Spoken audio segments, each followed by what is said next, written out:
ఒకరికొకరు రాజకీయ విరోధులు అయినా ప్రజా సమస్యలు స్పందించి పరామర్శించారు. కేటీఆర్, బండి సంజయ్ ఒకరినొకరు కరాచరణం చేసుకున్న చిత్రమైన సంఘటన గంభీరావుపేట మండలం నర్మల ఎగువ మానేరు జలాశయం వద్ద చోటు చేసుకుంది.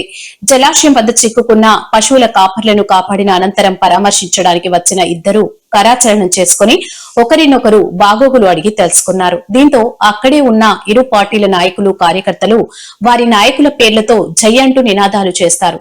రాష్ట్ర వ్యాప్తంగా పంట నష్టపోయిన రైతుల ఎకరానికి 25,000 రూపాయల నష్టపరిహారంతో పాటు ప్రమాదవశాత్తు మరణించిన కుటుంబాలకు 25 లక్షల రూపాయలను వెంటనే ప్రకటించాలని కేటీఆర్ డిమాండ్ చేశారు.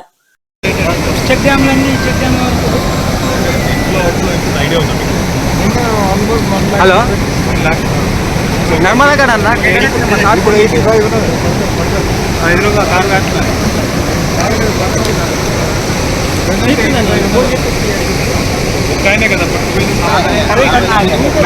నాగయ్య కొట్టుకపోయి నాగయ్య పోయినట్టు